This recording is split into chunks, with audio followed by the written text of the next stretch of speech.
Hey, everybody, welcome back. Another episode of our Leverage podcast. I've got another amazing guest that has committed and volunteered his time to come in and talk a little bit about scaling his business in the insurance side, leverage, leadership development. My friend, Jeremy Truax, please introduce yourself to our audience. And for our audience, again, feel free to put comments, likes, hit the bell, all those fun things that we always ask you to do. Jeremy's always happy to respond. I'll respond to things. We'll get his information at the end so you can reach out to him. Anyways, Jeremy, have at it, my friend. Hey, man, thank you so much for having me on. I really, really appreciate it today. This is amazing. Thank you for being patient with me, by the way. Normally, I would have a different shirt on. It would still be black, but it'd be a different one. We're casual. Our audience is casual. We're casual. You're all good. Awesome. So tell us a little bit about who you are and how you make money, my friend.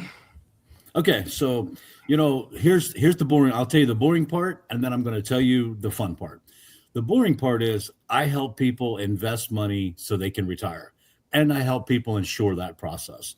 Like everybody knows about life insurance. It's a boring topic. Nobody wants to talk about it, but they don't realize about the financial side. Most people don't die. Most people live to retirement age and didn't save enough. So there's two components of that business. That's the boring part. Here's the fun part. I'm a team builder, former pastor. I love people. I come from a rough background, never went to school, never finished school at the same place I started. My parents always moving, all those things, right? So what really got to me was I got to a place where I said, you know what, if I can find some success, other people can. So my real business is helping other people make money doing what I do through growing themselves in their mindset. We have over 100 people on our team. We have so many people that have just come out of jobs like pizza makers, bus drivers, things of that nature, full-time into financial services, not because financial services are sexy, but because helping other people, that's the sexy part. Is that kind of what you would say is what your fundamental, keeps you going, right? Makes you persevere, right? Is the help of other people and seeing them prosper and financially and mentally and things of that nature? Absolutely. If it was all about doing retirement planning and insurance, it would be about the money like that, because those things are boring. Don't get me wrong. They're important, man. It's important. You want to make sure you leave a family legacy. You don't want to leave a financial burden on somebody. But at the end of the day, I was a former pastor, and I always wanted to help people. And I'm going to tell you really what it boiled down to was you could stand in a pulpit for 40 years, and some people are going to listen. Some people are going to get tone deaf. Most people get tone deaf. But Bill Clinton said it best. It's the economy, stupid. He said, hey, people vote with their pocketbook. You help someone change their financial life when they have those life problems that we all face. Guess who they come to? And I would rather be the one influencing them saying, hey, work it out with your wife. Take care, hey, don't give up on your wayward child. That's the real victories. You get somebody's attention, then you can help guide them to the things of the fundamentals of our faith in our country. Yeah, that's amazing. I love that last statement of just the faith in the country and just the fact that you're willing to, help others succeed, right? And that's always motivation and passionate to me is it's a fulfilling job when you help others get relief or you help others financially or you just help people through a situation. To me, that's what I show up to work every day to do, right? On the leverage side, the talent side, and just give people peace of mind, right? So I think that's truly inspiring that what you have there. What's one thing that you're kind of focused on growing right now? So I'm focused on growing my social media presence. I'm focused on connecting with people. And I'm going to tell you, it's been uncomfortable. Social media, the term Insta famous and Insta this, right? Because everybody wants to look great. Like today, hey, here I am in my hat backwards and my shirt, but honestly, this is me. So here's what I've learned. I grow more by being this guy on my social media and saying, hey, this is who I am. That way there's no letdowns, because if somebody comes and works with me and I'm in a suit and tie, I'm like, we'll help you financially retire, right? Well, that's not me. I'm just like, bro, you need to save 10% and you need to cut out going to the bar on Fridays until you saved your 10%, right? That's me. But that whole, suit and tie thing, nah, man, you got to be yourself. I'm focusing on being me. Like Dr. Seuss said, be yourself. There's nobody else like you, right?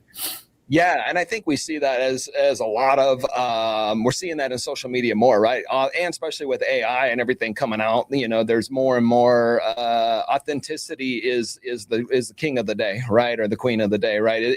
The more authentic you are, the better the personnel you attract. Plus, you're attracting the audience that you desire to work with, anyways, right? And that's what I've always said is I would rather have a tribe circled around me that are like-minded, that are, versus the ones that are not my avatar, shall we say. And if my avatar is portrayed as luxury and all that, I mean, great, love luxury, but luxury's not me. I'm not going to show up in a tuxedo. I'll go to those crowds, but it's not who I am. That's right. Hey, can I tell you a story about that? Yeah, absolutely. Go to my social media, right? There's pictures of me with Mercedes and stuff like that right there. None of those are mine. There's a G-Wagon, there's a Porsche, all stuff, right? Yeah. And I do this on purpose. Like if I'm walking into Walmart or somewhere and there's a G-Wagon, I go to my office in Plano, there's a guy that always has a Mercedes there. I'm like, hey man, I love this, 600 SL or whatever, right? And then, of course, the people that know me know it's not my Mercedes, right? And I don't advertise it as mine. It's not false advertising. Right. But I hate to say it, it's mocking the people that are like, I got my G-Wagon. I'm like, you rented that for the day so you could take some pictures. I walked by this one and snapped it. And I showed up in networking. I had people like, I went to do my 10-minute thing and people were like, hey, and here's JT, tell us about your Porsche. I'm like, my Porsche is a Ford Escape. That's funny. It was funny. One of my colleagues, he actually was smart enough. He did that when he was in Nashville. He got a, was it like a 2021 at the time? It was a Corvette, right? And he's like, hey, this thing was like whatever, 150, 130, I don't know how much ever dollars it was, right? And he just put it on a loan, right? And he went out and he would just rent it out for the weekend in Nashville because everybody wanted to have the lifestyle look. And he's like, hey man, I got a car. Smart. I get to drive a cool car, and others, it's almost like renting a house. Others are paying for my car loan. That's awesome. Your buddy's smart. Your buddy is smart. I love that. And today he still has it, and I get to drive it at somebody else's expense or his expense now because he doesn't do that. That's awesome. That's all. When I get ready to get one, you just gave me an idea. That's awesome. Yeah, heck yeah, it's a great way. I mean, I don't know that I'd Turo it because of all that, but as far as just like renting out for your luxury glamour shop, $400 for the weekend, man, have at it. Yep. I'll even deliver it. Hey, and if anybody wants to rent a Ford Escape this weekend, reach out. That's awesome. We'll totally do that. We'll negotiate a price on that. There you go. Let's talk a little bit about what are some things you do today that most people in your industry are not doing. One of the things that I do is I have switched my style of marketing. Like some things are those tried and true things. And if anybody follows Ty Lopez, one of the things he talks about is email campaigns. I have built a team through two things, through email campaigns and through training. I have a Facebook group called Leads Made Simple, and we used to do a Monday night training. It's for anybody in sales or business. What I teach people is guerrilla marketing. How do you get in front of people without spending a lot of money, right? Well, that built my business. Like for the last 2 years, we did that. Now we're switching to a more, we're going to go to like a once a month, 2-hour boot camp instead of every Monday night. And we're doing some recording, releasing some shorts and things like that. That's all recent switches. But sometimes you stick with the tried and true thing while you test the other things out till they work. That's the biggest difference in me, is that people that are in my business are always looking for the next hot thing. Establish one thing first, make it make you money. Then you have the funds and the time to test those other things. So if it's the one thing I do, it's being faithful to the thing that works while testing the other things until they do. Yeah, I love that advice. Too many times that's what we're chasing, right? A lot of business owners are chasing easy, right? And I don't know of too many easy things, right? I know there's a lot of simple, not easy, right? Is the statement I like to go around is yes. Processes are not complicated. They're just boring and they just take consistency. And I think people are always chasing that next thing of like, oh, this sounds super easy. I'm like, yeah, however, that's right. Stick with what's working. Keep it simple. It's a matter of not. Yeah, exactly. I'm sorry, I didn't mean to cut you off, but it's a matter of people don't have the intestinal fortitude to stick with something. And what you have to do, the biggest thing you have to do is you have to embrace the suck to get to the success. And that's what happens is people try something, it didn't quite work like they wanted to, then they try the next thing, then they try the next thing. You're better off, like you just take my key business is not sexy, right? I keep saying that. But here's the thing. I stuck with it long enough for it to pay the bills and then grow. Now I have the ability to branch out. Most people just jump. Take my email campaign, for instance, right? It took me a year of learning what got people to respond, on how to do the follow-ups, the timing, when to call them. And I know people, and I'll guarantee you in our office, there's about 30 people started it all at the same time. I'm the only one left doing it out of those 30. And guess what? Yeah. Every month I'm adding 4, 5, 6 people to our team. And those people are going, hey, how'd you do that? I'm like, I didn't quit.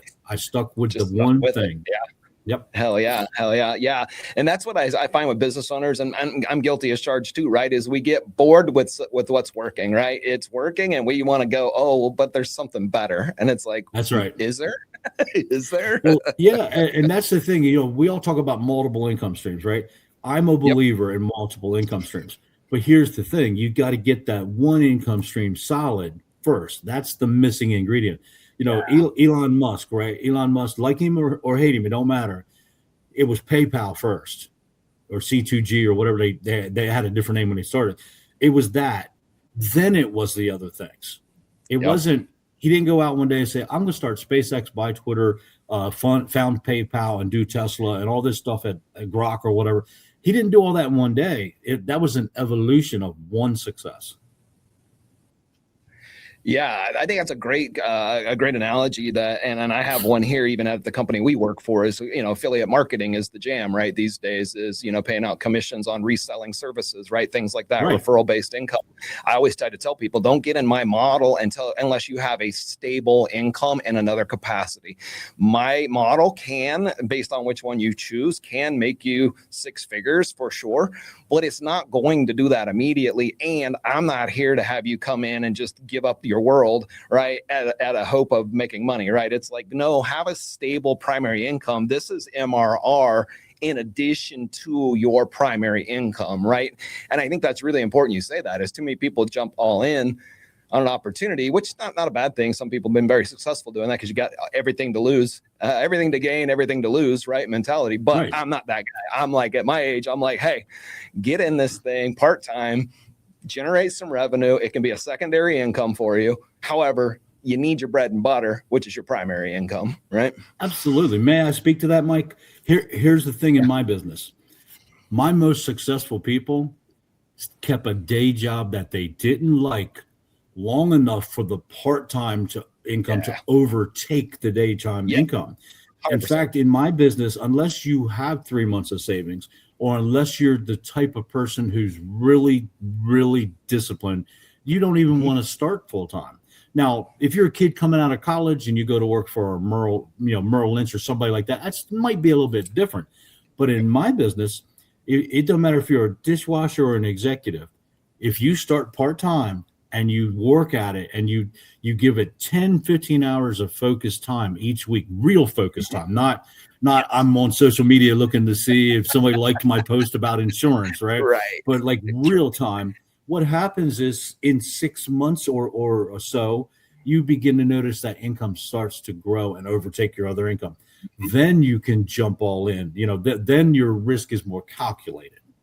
1,000%. And I used to I was a big real estate agent for quite a while, a dozen years or so. And I would tell agents all the time, like, same thing, like you probably need, just like any other business, but this one actually is a shorter size of how long it takes to get profitable, but you got to have 6 months of reserves and savings. So stick with that job until you can build that, because you're not going to just jump in and crank a deal out on day one in real estate. That's just not how that works. It's probably going to take you 3, probably even 9 months, to be honest with you.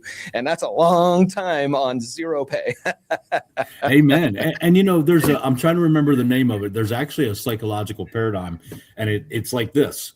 You enter anything and you're way up here, right? You're just like, oh man, we're just so excited, fired up. I'm a real estate. And by the way, I used to do open houses with my aunts when I was a kid. I love real estate. So, you're up here, right? But then as you go along and you begin to learn, hey, this is sucking, clients ain't doing this, and you hit the bottom, and that's where most people quit. So they've given up 6 months, a year of their life, and they go and they quit when they don't realize the next part of the curve is the upward. Yes. If you stick with it, you start to make some money, you learn more, and sooner or later you're back up here. But and there's a name for it. But it's like a bell curve, man. And what happens is you get to that bottom, most people quit. So if you are out there and you're working on something, stick with it and just start to ride that curve up after 6 months or a year. 100%. And I tell people all the time, right? You're going to have to go through a breakdown to get a breakthrough. You don't Amen. Just go straight to breakthrough, right? Now, what is that breakdown? I don't know. There may be 4 levels of breakdowns, but you're going to have to go through enough breakdowns that eventually that's right. get the breakdown. And it happens over and over again. You get to $100,000 a year in something. Guess what? Before you get to 500, you're going to go through that same curve, and you're going to hit some spot in there where you're going to go, I'll never make it to 5, but you will if you keep going. Absolutely.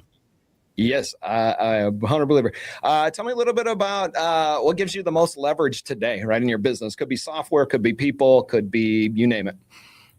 So, I would say mentality is the biggest leverage. However, let's talk about technology. The biggest leverage I have right now are my CRM and my AI. So, AI does so much for you. You can program chatbots, you can get knowledge and information. I'm a teacher at heart. One of my biggest strengths is coaching people. And so what's happened to me is as I've programmed my AI over the time that I've been using it, it's made me a more efficient teacher and a more efficient at getting lessons out, more efficient at getting emails that people actually respond to. Like, I love copywriting, right? But copywriting takes time. You can sit down with a pen and a paper, and I'm an old school guy. I got a notebook right here, right? I love taking paper notes. But here's the thing, there's a better way. And I would say, lean into AI. If you're in a business where you communicate a lot, get your AI. If you've talked to it long enough, it knows you. It'll speak kind of in your voice. Get it to do the responding to messages. Get it to set up phone calls. Get it to do those things because it's going to sound like you. But always inspect what you expect. If you are working with people and you expect certain results, inspect for those results. If you're working with AI, emails, stay on top of the data. And I would say that's the second biggest thing. Old school spreadsheets. I track every dollar, every minute of my time. I already know when I go to coach on our training sessions what I need to coach on because your metrics. And AI, if you feed your spreadsheets and your numbers into AI, it will show you insights that you don't even realize. Once again, I know this is back office stuff. It's not out front with the Porsche. But here's the thing. If you want to be out front with the Porsche, take care of the back office. Yeah, 1,000%. And you and I can tell I'm learning. We have a lot of business habits similar. Like, I'm a big, you got to know your numbers. Like, everything is measured in my company. Everything is measured. Number of calls, number of connections, number of you name it. Like, literally everything is measured. Nobody can come back to me and say, hey, I think I'm being treated unfairly, because I'm like, well, let's pull your numbers up, right? I mean, literally everything is tracked. Everything from finances to lead gen, like literally everything is tracked. So and again, with AI and everything now, we're just extrapolating all that data, including all the calls that we have. We throw it through there and we're like, where can we improve? Where are our objections falling apart? Where are we not pushing the button hard enough? It's just so crazy the technology and what it can do. Absolutely. Can I speak directly to the word leverage and numbers and spreadsheets? Yeah, in our business, there's one thing that matters most. That's how many appointments am I doing and my team doing, right? So if you just say, for instance, I could do 20 appointments a week. That's all I got. I can do 20 appointments a week. It takes a certain amount of time to set them. It takes time to do them. It takes time to process the paperwork and what needs to be done from those, right? But if you have 100 people on your team and they're doing 20 appointments, now you have 2,000 appointments or 20,000 or whatever, right? So when you track those numbers, you can actually watch in real time. And I do what's called a rolling 7 days. You take those rolling 7 days. I know ahead of time how many appointments for the next week. Well, if clock ticks over midnight and we went from having 4,000 appointments to now we have 3,000 or 3,500. I know there's something that needs to be fine-tuned. You have to keep your finger on that, because the leverage is your schedule. That's why you use AI. That's why you build a team. That's why you use digital marketing, because you only have 158 hours in a week, and you're going to sleep 8 hours a day. You're going to go golf. You're going to spend time with your family. So if you want to multiply your 40 or 50 hours a week, build a team and make sure that team includes technology and people. Yeah. And like, I love that. Quick story about that. When I became an executive salesperson with our company, I knew a month ahead of time because of those spreadsheets. And we went to our company convention, and everybody's like, "Hey, when are you going to get that promotion?" You go, "Oh, it's a shame you couldn't get it now." So I was like, "Bro, I got that promotion 30 days ago. It just hasn't showed up in the back office yet," because I knew what my numbers were. And I walked around with confidence because I know. And it all goes back to technology and leverage. I mean, that's why I love the name of your show. Yeah, thank you. And that's that way you hit something really important there, is like, that's a big philosophy. Like, your job is to help people right through finances, and that's your success is measured on improving their life, right, in various capacities, leadership, things like that. We also kind of have the same fundamental philosophy of, we see too many business owners that turn to alcohol, that turn to divorce, that turn to depression, because they're unwilling to put leverage into their business, right? And you kind of mentioned on it, it's like, how does business owners go golf? How do business owners go to the gym? Because they're not, it's tough because they try to do it all themselves, right? And I've always told people, the most successful businesses have leverage of some capacity. Could be a contractor, could be a virtual assistant, could be in-office employees, it doesn't matter.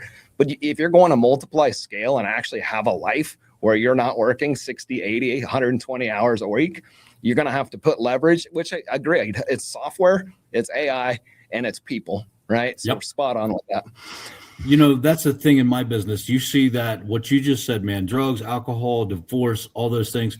And one of the main reasons is that people, they get to a point where they think it all depends on them. And they're either unwilling or unable to let go and let AI, let other people.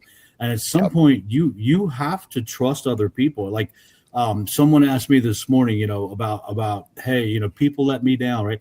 I'm like, you know what? People let me down all the time. But here's the thing. That doesn't change me. My mission's still the same. I'm still going to go out and find somebody who wants to change their life this month. I'm going to help them get started. And I already know, you want to talk about knowing your numbers? I got to find 10 to find one. I got to find 10 people that'll start to find the one guy that'll be a JT. And that's just, but here's the thing. If I work more than 4 or 5 hours in my day, it's because I want to. And see, that's when you have that kind of relief in your life, where it's like, I want to be here this afternoon. When, and if my wife wants to go shopping or whatever, cool, great. I'm going to spend a couple hours on my business. But if my wife wants to go to the store and she wants me to go, I'm going to go. Yeah, I always say, like, leverage. Success isn't measured always in dollars to me. It's measured in freedom. Like, I literally say that all the time. I'm like, what good is it if I'm making $1 million a year, but I have no life? That's not satisfactory to me. Having $500,000 or $1 million and being able to go, what I do, when I want to do it, and how I want to do it. That's with who you want to do it. It is. And at the end of the day, you have to understand something. We all said we got into this to get freedom, right? Well, here's the thing. You are where you're supposed to be right now, and I can prove it, because that's where you are. You can't be anywhere else. But every decision you made before that led you to this moment. So now will you make the decision to use leverage in your life to actually go get the freedom you want? Then you'll get to where you want to go. Heck yeah. Love that. Well said. What's something that entrepreneurs are consistently underestimating?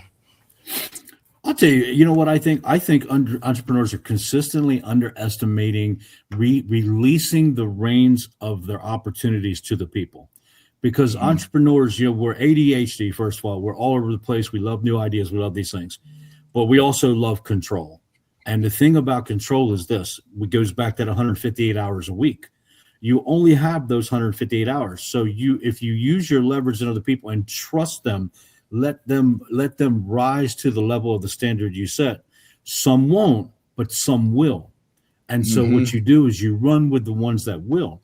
Instead of spending all those hours away from your family, away from things you want to do, like golfing. I love golfing, right?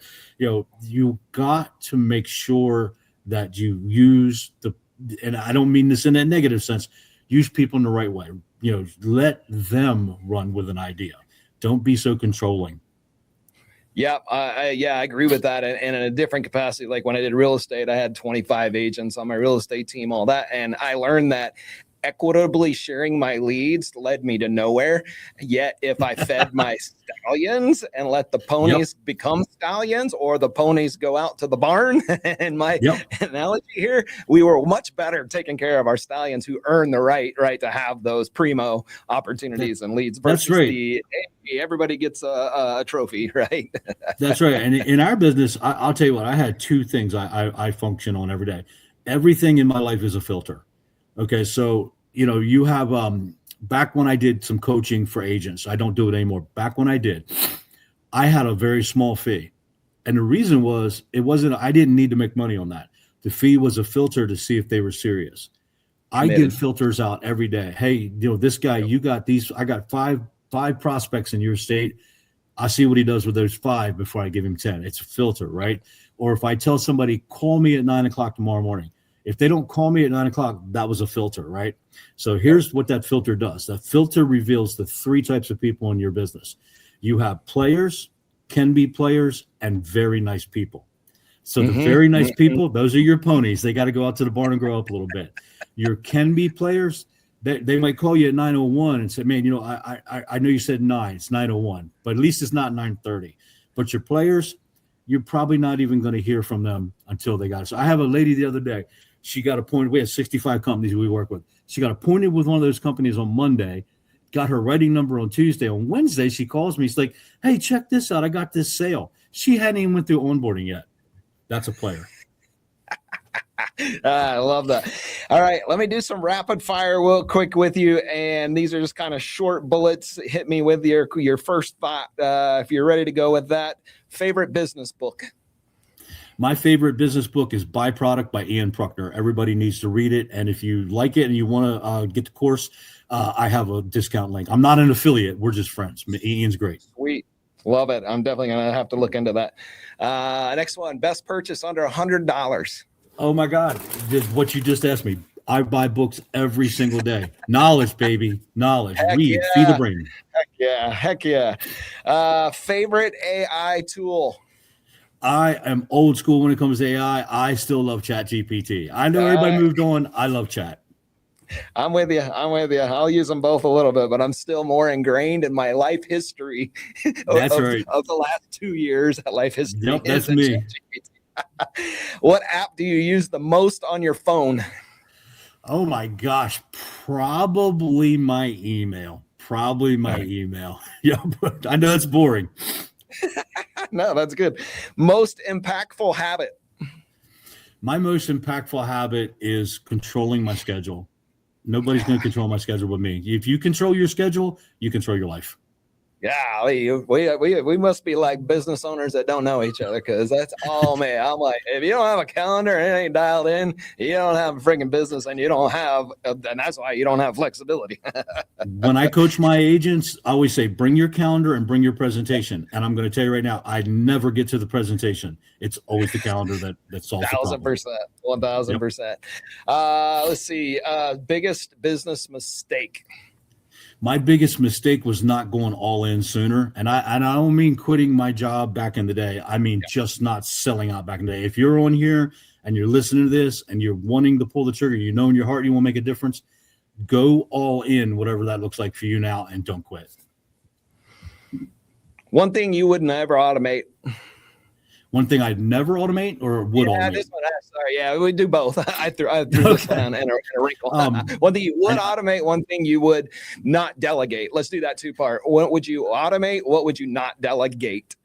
I automate the numbers in my business. Like, for instance, anybody that is on my team happen to put their numbers in, they feed it into the spreadsheets and the AI, and it tells me what's going on. One thing I'd never automate, I would never automate the personal coaching with my studs. Yeah, perfect. Love it. What is your definition of leverage? My definition of leverage is easy. My definition of leverage is recruit and train to success as many people as I can. We're building an army. I'm in 12 or 15 states. We have dozens and dozens of licensed agents and team builders. And leverage, it's old school people. It's people. And then you give them the tools that we talked about, and it creates even more leverage. Love it. Well, if you're a golfer, my friend, we are in like end of August. I think we're renting out the PGA course in Frisco, and we're going to invite some key people up there. So let's maybe have a conversation around that. Maybe we'll get you up there on that golf course. We're doing like a 3-day, bringing in like 7-8 figure business owners across the U.S. I digress. But anyways, didn't want to miss that opportunity to say, let's have a combo about that. Maybe we'll meet you on the links. If not, let's go hit a public course somewhere sometime. And I don't just say that to be nice. When I say things, I really mean it. And I definitely would love to connect further with you on that. So JT, thanks so much for your time. Appreciate everything here. I really enjoyed this conversation. Really smart guy. I can tell you got years and years of business experience, which is really valuable to our audience. If people wanted to reach out and connect with you, how would they do that? Find me on Facebook, Jeremy Truax. I go by JT. People who know me and love me call me JT, but Jeremy Truax. Or go to Facebook and look for the group Leads Made Simple. That's probably one of the best ways. By the way, I'm only 3 blocks from the PGA course. I'll see you there. Heck yeah. Love that. All right. For our audience, thanks so much for attending today. Another great episode. Thanks, JT, again. Reach out to me, put some comments in there. I can always connect you with JT. Anyways, thanks again, everybody. Have a great day. Thanks, guys.